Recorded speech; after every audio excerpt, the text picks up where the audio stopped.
आज हम बात करने वाले हैं the joy of work by Bruce Daisley book के बारे में। पीयूष, जो अपने आप में शांत और मेहनती किस्म का लड़का था, हर दिन की तरह सुबह सुबह अपने ऑफिस जाने के लिए तैयार हो रहा था। उसकी नौकरी ठीक ठाक चल रही थी, पर काम के माहौल से उसे कभी खुशी नहीं मिल पाती थी। अक्सर वह खुद को काम के दबाव में घिरा हुआ और थका थका महसूस करता था। उसके दिमाग में अक्सर ये सवाल घूमते रहते थे कि ऐसा क्यों है, क्यों उसे अपना काम कभी अच्छा नहीं लगता, क्यों हर सुबह उसे ऑफिस जाने में एक बोझ जैसा महसूस होता है। इन सवालों का जवाब शायद उसे नहीं मिलता था, लेकिन वो एक न एक दिन इनका हल जरूर ढूंढना चाहता था। इसी तरह एक दिन पीयूष घर के पास की बुक स्टोर में गया। उसे किताबें पढ़ने का शौक तो नहीं था, लेकिन आज किसी खास वजह से उसने बुक स्टोर में कुछ वक्त बिताने का मन बनाया। बुक स्टोर में घूमते घूमते उसकी नज़र एक किताब पर पड़ी जिसका नाम था the joy of work by Bruce Daisley. किताब का नाम देखकर पीयूष कुछ रुक गया। उसने सोचा, क्या ये किताब मुझे मेरी परेशानियों का हल दे सकती है? बिना ज़्यादा सोचे समझे उसने उस किताब को खरीद लिया और घर आकर उसे पढ़ना शुरू कर दिया। किताब के पहले पन्ने पर ही उसने पढ़ा कि पहला lesson impact of workplace culture के बारे में था। पहले तो उसे लगा कि ये चीज़ उसके लिए ज़्यादा मायने नहीं रखती, लेकिन जैसे जैसे उसने पढ़ना शुरू किया उसकी दिलचस्पी बढ़ती गई। डेज़ली ने बताया कि काम करने की जगह का माहौल कितना महत्वपूर्ण होता है और ये किस तरह किसी इंसान की खुशी, सेहत और काम में उसके इंटरेस्ट को प्रभावित कर सकता है। पीयूष पहले कभी इस तरह नहीं सोचा था। उसके लिए काम मतलब बस अपनी ड्यूटी पूरी करना था, लेकिन डेज़ली ने वर्कप्लेस कल्चर के महत्व को जिस तरह से समझाया, उसने पीयूष को सोचने पर मजबूर कर दिया। डेज़ली ने कहा कि जब काम करने की जगह का माहौल अच्छा होता है तो लोगों को अपना काम करने में मजा आता है। वे एक दूसरे के साथ मिलजुल कर काम करते हैं और एक पॉजिटिविटी का माहौल बनता है। लेकिन जब वर्क प्लेस कल्चर नेगेटिव होता है तो धीरे धीरे वो जगह एक बोझिल और तनावपूर्ण माहौल में बदल जाती है, जहां लोग काम करने से घबराने लगते हैं। डेज़ली ने बताया कि वर्क प्लेस कल्चर का सबसे बड़ा हिस्सा होता है कम्युनिकेशन स्टाइल्स। अगर लोग एक दूसरे से खुलकर और आदर के साथ बात करें तो आपस में मिसअंडरस्टैंडिंग्स नहीं होती, लेकिन अगर कम्युनिकेशन ओपन ना हो या किसी को अपनी बात कहने में डर लगे तो ऑफिस का माहौल धीरे धीरे टॉक्सिक होने लगता है। पीयूष ने अपने ऑफिस के बारे में सोचा। वहां पर कम्युनिकेशन बहुत फॉर्मल और रिजर्व था। लोग एक दूसरे से खुलकर बात नहीं करते थे और अगर कोई इशू होता था तो ज्यादातर लोग उसे दबा देते थे बजाय उसे सामने लाने के। उसने खुद कई बार महसूस किया था कि उसे अपने मैनेजर से कोई बात डिस्कस करने में झिझक होती थी। उसे लगता था कि कहीं उसकी बात गलत समझ ली गई तो, या अगर मैनेजर्स ने उसकी बात को नज़रअंदाज कर दिया तो। इस डर के चलते कई बार वह अपनी परेशानियों को दबा देता था, जो धीरे धीरे उसकी डिससैटिस्फैक्शन में बदल जाती थी। डेज़ली ने एक और महत्वपूर्ण बात कही थी, टीम डायनामिक्स। एक वर्क प्लेस में टीम के लोग अगर एक दूसरे के साथ अच्छे से जुड़कर काम करें तो सबका काम एफिशिएंट हो जाता है, लेकिन अगर टीम में किसी तरह की फ्रिक्शन हो तो वह काम पर भी असर डालती है। पीयूष को यह चीज़ बहुत रिलेटेबल लगी। उसके ऑफिस में ज़्यादातर लोग अपने अपने काम में बिजी रहते थे और टीम वर्क की कमी साफ नजर आती थी। लोग सिर्फ अपने काम पर ध्यान देते थे और किसी भी प्रोजेक्ट को मिलजुल कर पूरा करने का तरीका वहां शायद ही कभी अपनाया जाता था। फिर डेज़ली ने लीडरशिप बिहेवियर के बारे में लिखा था। उन्होंने कहा कि लीडर्स का अपने टीम के प्रति रवैया भी वर्क कल्चर को शेप करता है। अगर लीडर्स अपने एम्प्लॉयज को सपोर्ट करें, उनकी बातों को सुने और उन्हें इंस्पायर करें तो टीम का मोराल हाई रहता है।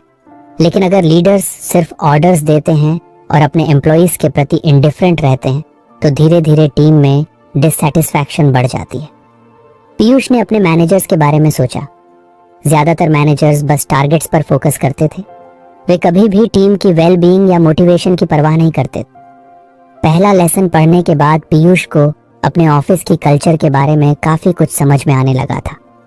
उसे महसूस हुआ कि उसकी डिससैटिस्फैक्शन सिर्फ काम के नेचर की वजह से नहीं थी, बल्कि उस माहौल की वजह से थी जिसमें वो काम कर रहा था। उसने सोचा कि अगर उसके ऑफिस का माहौल कुछ फ्रेंडली और सपोर्टिव होता तो शायद उसका मन वहां काम करने में लगता।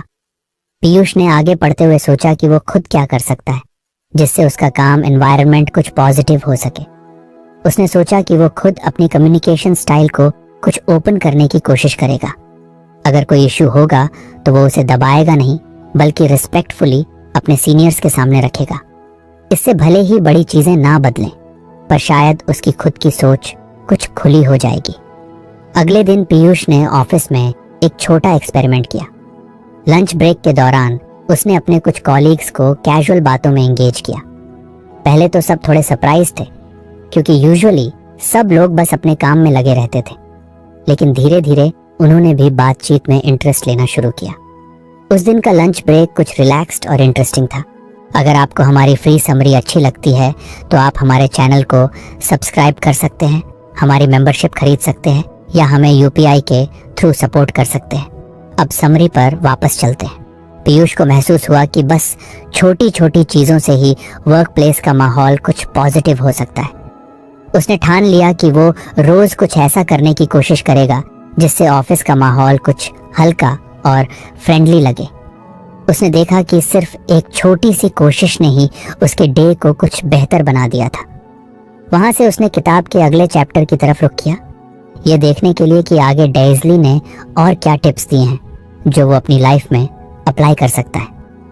पीयूष ने द जॉय ऑफ वर्क का अगला चैप्टर पढ़ना शुरू किया। जैसे जैसे वो पढ़ता गया, उसे एहसास हुआ कि यह चैप्टर शायद उसकी जिंदगी को और ज्यादा इम्पैक्ट कर सकता है। इस लेसन का नाम था वर्क लाइफ बैलेंस। इसमें ब्रूस डेल्सले ने बताया था कि किस तरह लोगों ने आजकल काम के साथ अपनी जिंदगी को जोड़ लिया है और इस वजह से वो खुद की खुशियों और मानसिक स्वास्थ्य को नजरअंदाज कर रहे हैं। डेज़ली ने एक खास चीज पर जोर दिया, कांस्टेंट कनेक्टिविटी। आजकल की टेक्नोलॉजी ने काम को इतना एक्सेसिबल बना दिया है कि लोग 24 घंटे 7 दिन काम से जुड़े रहते हैं, चाहे वो ऑफिस में हो या घर पर। ऑफिस से निकलने के बाद भी लोग अपने ईमेल्स चेक करते रहते हैं, किसी न किसी काम से जुड़े रहते हैं और कई बार ये काम का प्रेशर उनके घर में भी आ जाता है। इससे न केवल उनकी निजी जिंदगी पर असर होता है, बल्कि उनका मानसिक स्वास्थ्य भी प्रभावित होता है। डेज़ली का मानना था कि वर्क और पर्सनल लाइफ के बीच एक साफ सुथरी बाउंड्री होनी चाहिए। पीयूष ने अपने बारे में सोचा। अक्सर वो खुद भी ऑफिस का काम घर ले आता था। ऑफिस में दिन भर काम करने के बाद भी घर पर बैठकर कई बार रात में मेल चेक करता था या अगले दिन की प्लानिंग करता था। उसे लगता था कि यह उसकी ड्यूटी का हिस्सा है, लेकिन उसने कभी ये महसूस नहीं किया कि इस वजह से उसकी पर्सनल लाइफ कितनी डिस्टर्ब हो रही है। कई बार उसकी फैमिली या दोस्तों के साथ उसका वक्त खराब हो जाता था क्योंकि उसका ध्यान काम में लगा रहता था। डेज़ली ने कहा था कि एक हेल्थी वर्क लाइफ बैलेंस बनाए रखने के लिए बाउंड्रीज बनाना जरूरी है। उन्होंने कहा कि जब हम काम की जगह पर होते हैं तो पूरा फोकस काम पर होना चाहिए, लेकिन जब हम ऑफिस के बाहर हों तो पूरी तरह से डिस्कनेक्ट होना चाहिए। काम से डिस्कनेक्ट होने का मतलब ये नहीं है कि हम अपने रिस्पॉन्सिबिलिटीज को इग्नोर करें, बल्कि इसका मतलब ये है कि अपनी पर्सनल लाइफ को भी उतनी ही इम्पोर्टेंस दें जितनी हम अपने काम को देते हैं। पीयूष के दिमाग में एक नई सोच आने लगी। उसने सोचा कि अगर वो वर्क और पर्सनल लाइफ के बीच बाउंड्रीज बनाए तो शायद वो अपनी जिंदगी को बेहतर तरीके से जी सकेगा। उसने खुद से वादा किया कि वो अब से काम और अपनी पर्सनल लाइफ के बीच एक सीमा बनाएगा। उसने तय किया कि ऑफिस के बाद वो काम से जुड़ी कोई भी चीज़ नहीं करेगा, चाहे वो मेल्स हो या कोई अर्जेंट कॉल, उसे अपने पर्सनल टाइम में डिस्टर्ब नहीं करने देगा। अगले दिन पीयूष ने ऑफिस में अपने टाइम को अच्छे से मैनेज करने की ठानी। उसने ऑफिस में रहते हुए हर चीज़ को एफिशिएंट तरीके से करने की कोशिश की ताकि उसे घर पर काम ले जाने की ज़रूरत ना पड़े। उसने खुद को डिसिप्लिन्ड बना लिया कि वो अपने काम को ऑफिस आवर्स के अंदर ही कंप्लीट करेगा। शुरू में उसे कुछ मुश्किल लगा क्योंकि अक्सर काम को टालने की आदत उसकी एफिशिएंसी को कम कर देती थी, लेकिन धीरे धीरे उसने अपने काम को प्रायोरिटाइज करना शुरू किया, जिससे वो अपने टास्क्स को ऑफिस आवर्स में ही खत्म कर सके। उसने महसूस किया कि काम के बाद वो घर पर ज्यादा रिलैक्स्ड महसूस करता है। पहले जहां घर आने के बाद भी वो मेंटली काम में उलझा रहता था, अब उसे एक तरह की फ्रीडम महसूस हो रही थी। वो अपनी फैमिली के साथ ज्यादा क्वालिटी टाइम बिता पाता था और अपने हॉबीज पर भी ध्यान देने लगा था। उसने पुराने दोस्तों से मिलना शुरू किया और वीकेंड्स पर अपने लिए कुछ वक्त निकालने लगा। एक दिन ऑफिस में उसके एक दोस्त समीर ने उससे पूछा, यार मैंने नोटिस किया कि आजकल तुम काम के बाद बिल्कुल अवेलेबल नहीं रहते, कोई खास वजह? पीयूष ने हंसते हुए कहा, अरे यार मैंने तो बस एक नई स्ट्रैटेजी अपनाई है। अब मैं ऑफिस के बाहर कोई काम नहीं करता, बस अपना पर्सनल टाइम एंजॉय करता हूँ।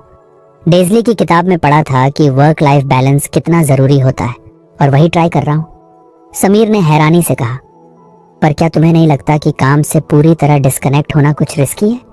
आजकल के कॉम्पिटिटिव माहौल में हर किसी को 24 घंटे अवेलेबल रहना होता है। पीयूष ने समझाते हुए कहा, यही तो दिक्कत है, हम सब ने अपनी जिंदगी का पूरा कंट्रोल अपने काम को दे दिया है, लेकिन ये सोचा है कि इससे हमारी मेंटल हेल्थ पर क्या असर हो रहा है। मैं मानता हूँ कि काम इम्पॉर्टेंट है, लेकिन उसकी वजह से अपनी पर्सनल लाइफ को सैक्रिफाइस करना भी ठीक नहीं है। डेजली का कहना है कि बाउंड्रीज जरूरी हैं, इससे हम अपनी जिंदगी को बैलेंस में रख सकते हैं और लॉन्ग टर्म में हमारा सेटिस्फैक्शन और प्रोडक्टिविटी दोनों इंप्रूव होते हैं। समीर उसकी बातें सुनकर सोच में पड़ गया। उसने भी सोचा कि शायद उसे भी अपनी लाइफ में ऐसी बाउंड्रीज बनाने की जरूरत है। पीयूष के इस छोटे से बदलाव का असर उसके काम पर भी नजर आने लगा। अब जब वो ऑफिस आता था तो मेंटली और फिजिकली ज्यादा रिफ्रेश्ड महसूस करता था। उसकी प्रोडक्टिविटी बढ़ गई थी और वो काम को जल्दी और एफिशिएंटली करने लगा था। उसे एहसास हुआ कि जब दिमाग फ्रेश होता है और अननेसेसरी स्ट्रेस नहीं होता तो काम अपने आप बेटर होता है। डेजली ने किताब में यह भी कहा था कि एक बैलेंस्ड लाइफ इंसान की क्रिएटिविटी और इनोवेशन को भी बढ़ाती है। जब इंसान का दिमाग रिलैक्स होता है तो वो नई आइडियाज पर बेहतर तरीके से सोच सकता है। पीयूष को इस बात का एहसास तब हुआ जब उसने एक बड़े प्रोजेक्ट में अपनी टीम के साथ काम करना शुरू किया। पहले जहां उसे नए आइडियाज सोचने में परेशानी होती थी, अब उसे आसानी से इनोवेटिव आइडियाज सूझने लगे थे। वो अपनी टीम के साथ मिलकर नई स्ट्रैटेजीज बना रहा था और इस बार उसके अंदर एक अलग कॉन्फिडेंस था। पीयूष के लिए वर्क लाइफ बैलेंस अब सिर्फ एक थ्योरी नहीं रही, बल्कि उसकी जिंदगी का हिस्सा बन गई थी। उसे एहसास हुआ कि हैप्पीनेस और सेटिस्फैक्शन के लिए एक परफेक्ट बैलेंस बनाना बहुत जरूरी है। पीयूष ने अगला लेसन पढ़ना शुरू किया, जिसका टॉपिक था importance of rest and down time. अब तक उसने कई नई चीजें सीखी थी, पर यह लेसन कुछ अलग और दिलचस्प था। ब्रूस डेल्सले ने इस लेसन में बताया कि कैसे आज की हॉस्टल कल्चर, जहां लोग लगातार बिना रुके काम करते रहते हैं, ने हमारी वेल बीइंग और काम के प्रति हमारा नजरिया बदल दिया है। डेजली का मानना था कि काम के दौरान छोटे छोटे ब्रेक्स लेना और डाउन टाइम का महत्व समझना जरूरी है, क्योंकि इससे इंसान की क्रिएटिविटी और प्रॉब्लम सॉल्विंग स्किल्स में सुधार होता है। पीयूष ने खुद पर गौर किया। उसने महसूस किया कि वो भी हसल कल्चर का हिस्सा बन चुका था। बिना सोचे समझे लगातार काम करता रहता था। ऑफिस में कभी कभी 8 से 10 घंटे लगातार काम करते करते उसे पता ही नहीं चलता कि कितनी थकान हो गई है। उसकी आदत थी कि किसी भी काम को जल्दी खत्म करने के चक्कर में वो लगातार उस पर लगे रहता, यहाँ तक कि लंच ब्रेक या चाय पानी का ब्रेक लेना भी अवॉइड करता। उसे हमेशा ये लगता था कि ज्यादा काम करने से ही वो बेहतर रिजल्ट्स दे पाएगा। डेजली ने कहा था कि ये सोच गलत है। उन्होंने बताया कि जब इंसान बिना रुके काम करता रहता है तो उसका दिमाग थक जाता है और उसकी प्रोडक्टिविटी कम हो जाती है, बल्कि जब लोग ब्रेक्स लेते हैं तो उनका दिमाग रिफ्रेश होता है और वो किसी भी काम को ज्यादा अच्छे तरीके से कर पाते हैं। डेजली ने यह भी कहा कि ब्रेक्स लेना न सिर्फ इंसान को फिजिकली रिफ्रेश करता है, बल्कि उसके मेंटल हेल्थ के लिए भी बहुत फायदेमंद है। जब दिमाग रिलैक्स रहता है तो नए आइडियाज और क्रिएटिव सॉल्यूशंस आना भी आसान हो जाता है। पीयूष ने सोचा कि शायद यही वजह है कि वो अक्सर काम के दौरान जल्दी थकान महसूस करता है और किसी भी प्रोजेक्ट में इनोवेटिव आइडियाज सोचने में दिक्कत होती है। उसने खुद से वादा किया कि वो अब से काम के बीच बीच में छोटे छोटे ब्रेक्स लेगा और अपना ध्यान कुछ आराम पर भी देगा। अगले दिन उसने इस नई आदत को अपनाने की कोशिश की। ऑफिस पहुंचने के बाद उसने खुद से कहा कि हर 2 घंटे में वो छोटा सा ब्रेक लेगा, चाहे वो सिर्फ 5 मिनट का ही क्यों ना हो। उसने ये भी तय किया कि लंच ब्रेक को प्रॉपर ब्रेक की तरह लेगा, जहां वो अपने डेस्क पर बैठकर काम के बारे में नहीं सोचेगा। पहले 2 घंटे तक उसने अपने काम पर पूरी तरह फोकस किया। फिर उसने अपनी घड़ी देखी और तय किया कि अब वो 5 मिनट का ब्रेक लेगा। ब्रेक में वो बाहर टहलने चला गया। ऑफिस के पास के गार्डन में जाकर कुछ देर बैठा। उसने देखा कि वो छोटा सा ब्रेक उसे कितनी राहत दे गया। उसके दिमाग को कुछ ताजगी सी महसूस हुई। वापस आकर उसने अपने काम को फिर से शुरू किया और उसने पाया कि वो पहले से ज्यादा फोकस और एनर्जी के साथ काम कर रहा है। उसके लिए ये कुछ सरप्राइजिंग था कि एक छोटे से ब्रेक ने उसकी एफिशिएंसी को इतना बढ़ा दिया।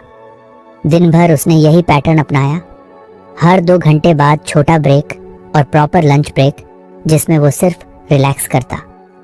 कुछ दिनों में उसे एहसास हुआ कि उसकी प्रोडक्टिविटी पहले से बढ़ गई है। उसका दिमाग कम थकता था और वो काम को अच्छे से मैनेज कर पा रहा था। पीयूष को समझ आने लगा कि काम के बीच बीच में आराम करना कितना ज़रूरी है। उसने देखा कि जब वो काम से डिस्कनेक्ट होता है और कुछ आराम करता है तो नए आइडियाज सोचना आसान हो जाता है। उसने इस बदलाव का असर अपने प्रोजेक्ट्स पर भी देखा। जहाँ पहले उसे किसी भी प्रॉब्लम का सॉल्यूशन ढूंढने में काफ़ी समय लगता था, अब उसे कई बार छोटी छोटी ब्रेक्स के बाद नए सॉल्यूशंस खुद ही सूझने लगते थे। एक दिन लंच ब्रेक में पीयूष अपने दोस्त समीर के पास गया और अपनी नई स्ट्रैटेजी के बारे में बताया। उसने समीर से कहा, यार तुम जानते हो मैंने काम के बीच बीच में ब्रेक लेना शुरू कर दिया है। मैंने डेज़ली की किताब में पढ़ा था कि ब्रेक लेना क्रिएटिविटी और प्रोडक्टिविटी के लिए बहुत ज़रूरी है। समीर ने चौंकते हुए पूछा, अरे लेकिन क्या तुम्हें नहीं लगता कि ब्रेक्स लेने से टाइम बर्बाद होता है? मैं तो हर दिन अपने टारगेट्स के पीछे दौड़ता रहता हूँ, मुझे तो ब्रेक्स के लिए टाइम ही नहीं मिलता। पीयूष ने समझाते हुए कहा, पहले मैं भी ऐसा ही सोचता था, लेकिन जब मैंने ब्रेक्स लेने शुरू किए तो मैंने पाया कि इससे मेरी थकान कम होती है और मैं काम पर ज़्यादा फोकस कर पाता हूँ। एक रिफ्रेश्ड माइंड के साथ काम करना ज़्यादा आसान होता है और मिस्टेक्स भी कम होती हैं। डेज़ली का कहना है कि लगातार काम करने की आदत हमें थका देती है और लॉन्ग टर्म में इससे प्रोडक्टिविटी कम होती है। समीर ने सोचा कि शायद पीयूष की बात में सच्चाई है। उसे महसूस हुआ कि वो भी दिन भर बिना रुके काम करता रहता है, लेकिन फिर भी जल्दी थकान महसूस करता है। उसने सोचा कि वो भी पीयूष की तरह छोटे छोटे ब्रेक्स लेना शुरू करेगा। पीयूष को अब धीरे धीरे इस नई आदत का और भी फायदा समझ में आने लगा था। पहले जहां ऑफिस के बाद भी वो थकान से चूर हो जाता था, अब उसे ऑफिस के बाद भी कुछ एनर्जी महसूस होती थी। वह अपनी हॉबीज पर ध्यान देने लगा, दोस्तों से मिलना जुलना बढ़ गया और उसकी पूरी लाइफ बैलेंस में आ गई थी।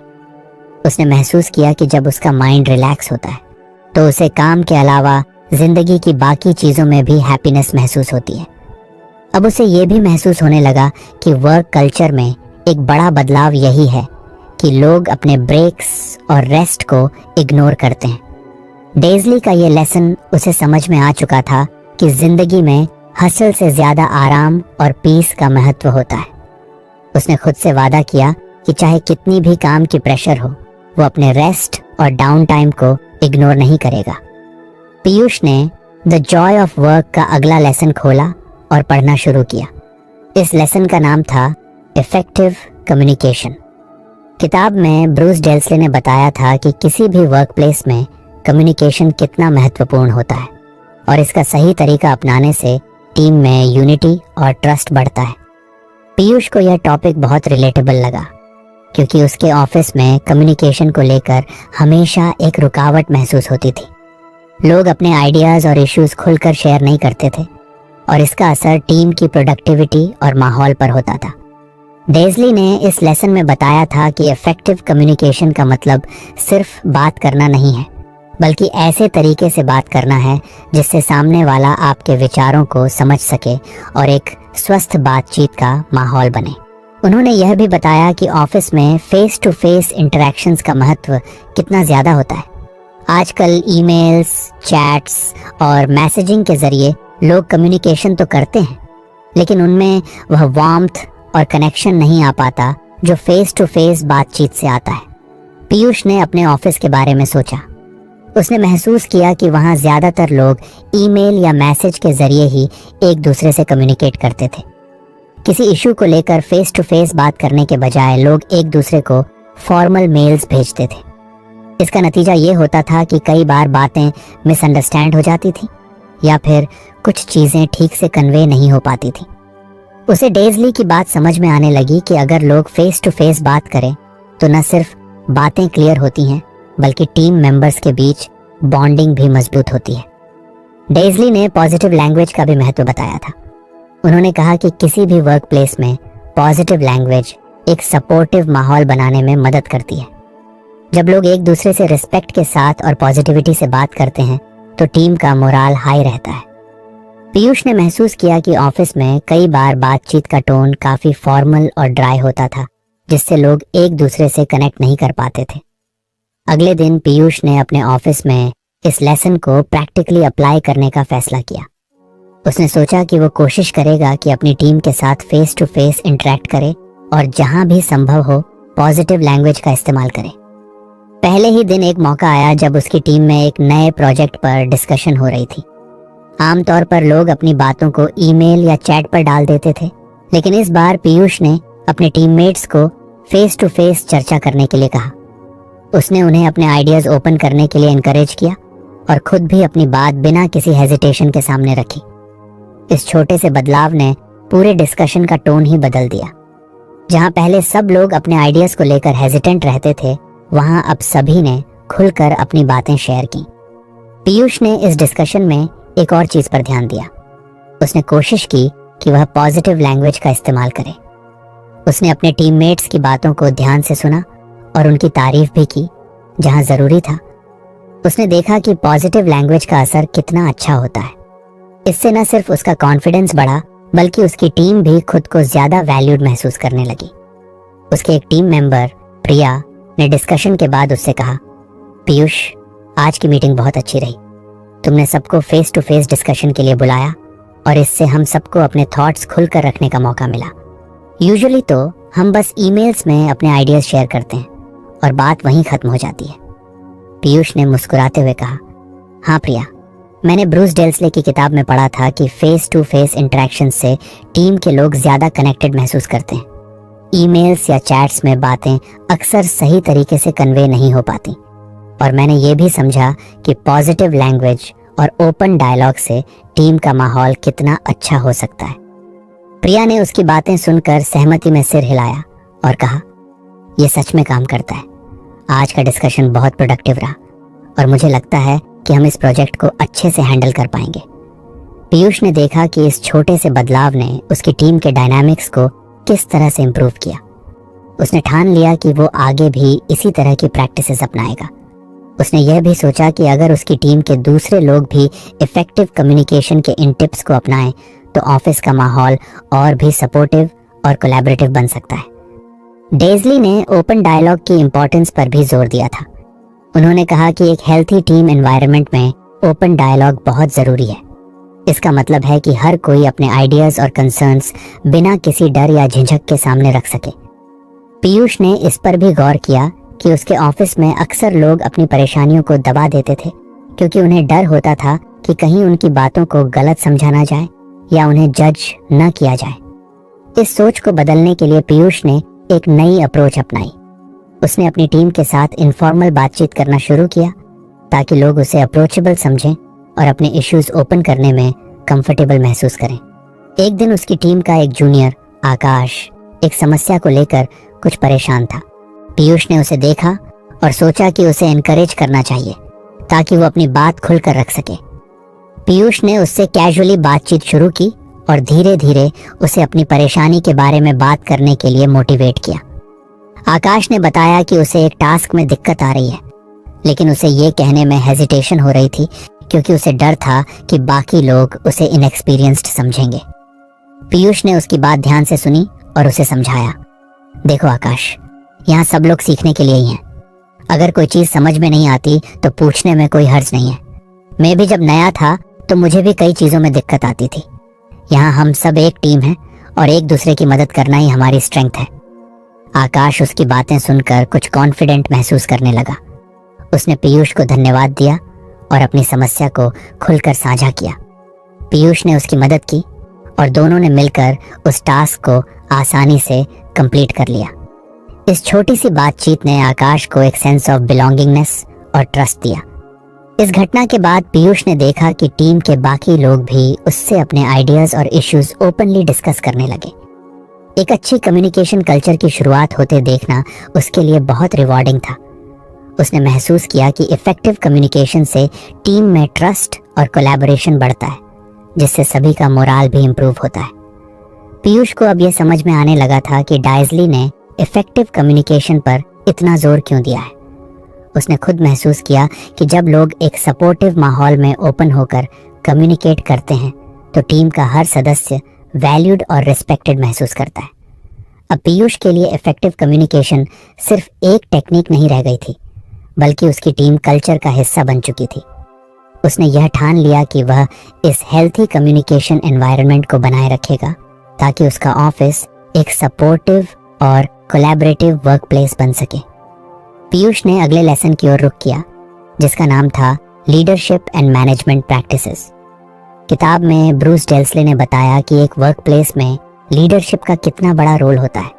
एक अच्छा लीडर न केवल अपनी टीम का मार्गदर्शन करता है, बल्कि टीम के सदस्यों का मनोबल बढ़ाता है, उनकी मेहनत को सराहता है और एक ऐसा वातावरण बनाता है जहां सभी लोग खुद को वैल्यूड और मोटिवेटेड महसूस करते हैं। पीयूष ने पढ़ना शुरू किया और हर लाइन के साथ उसे खुद के ऑफिस का ख्याल आने लगा।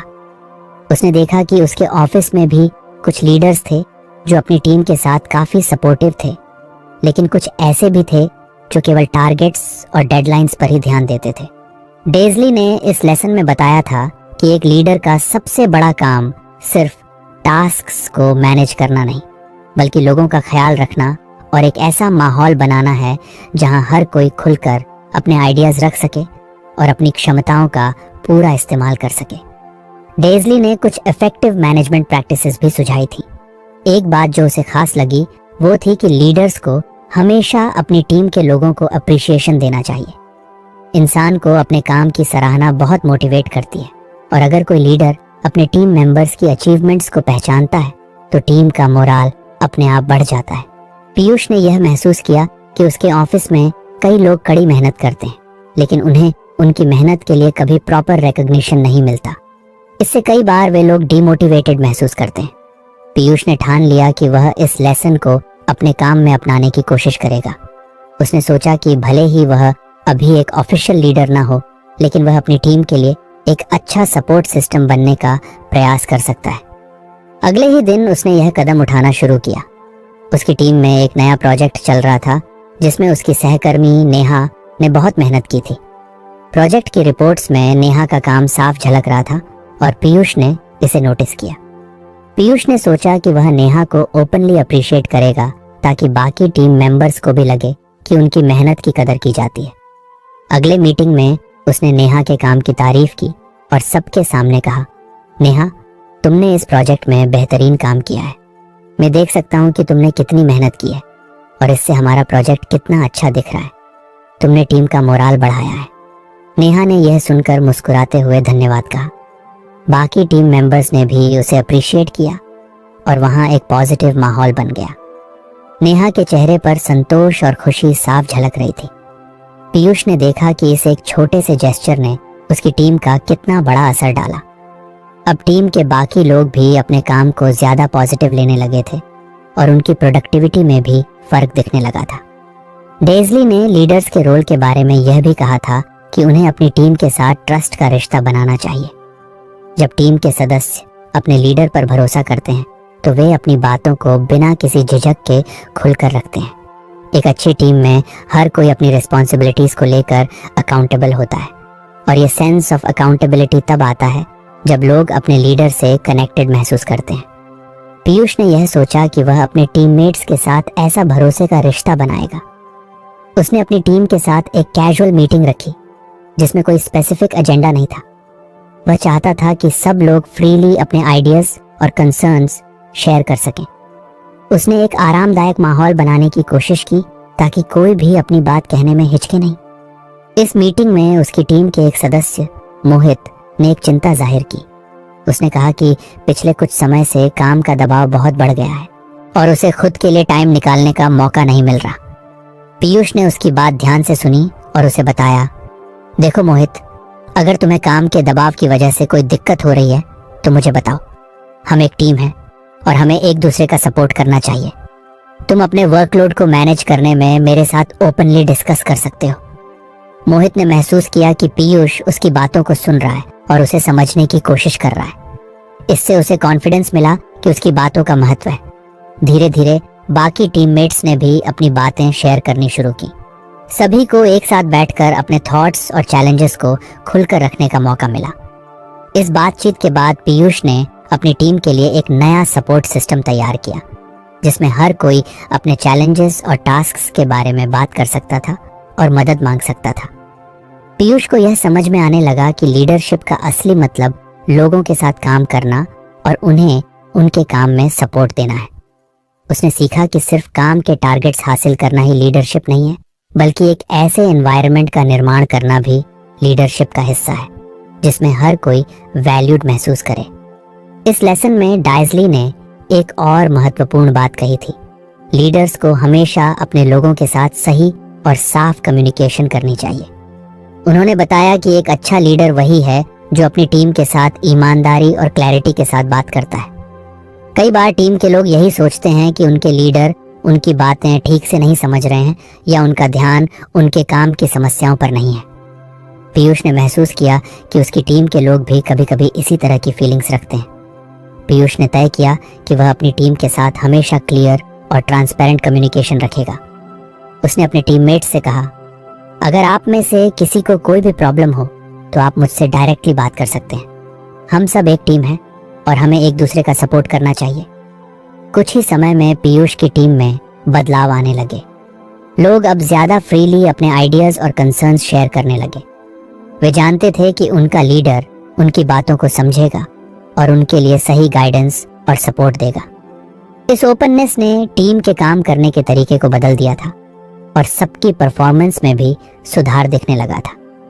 धीरे धीरे पीयूष ने अपने छोटे छोटे एफर्ट्स से एक ऐसा माहौल बना लिया था जिसमें उसकी टीम के हर सदस्य को अपनी वैल्यू महसूस होती थी। उसने देखा कि डेज़ली की किताब में बताए गए लीडरशिप प्रैक्टिसेस सच में काम कर रहे थे। एक अच्छा लीडर बनने के लिए किसी बड़े पद की जरूरत नहीं होती, बस दिल से अपने टीममेट्स का सपोर्ट करना और उनके लिए एक हेल्थी वर्क एनवायरनमेंट बनाना ही काफी होता है। पीयूष को यह लेसन बहुत वैल्यूएबल लगा। उसने समझ लिया कि एक अच्छे लीडर की पहचान उसकी टीम के कामयाब होने में होती है, और जब टीम का हर सदस्य वैल्यूड और मोटिवेटेड महसूस करता है तो वह अपनी बेस्ट परफॉर्मेंस देता है। उसने यह ठान लिया कि वह अपने ऑफिस में इस पॉजिटिव लीडरशिप अप्रोच को अपनाता रहेगा ताकि उसकी टीम हमेशा उत्साहित और डेडिकेटेड महसूस करे। तो फ्रेंड्स, ये थी हमारी आज की बुक समरी। आपको कैसी लगी कमेंट करके ज़रूर बताएं, और धन्यवाद आपका समरी एंड तक सुनने के लिए।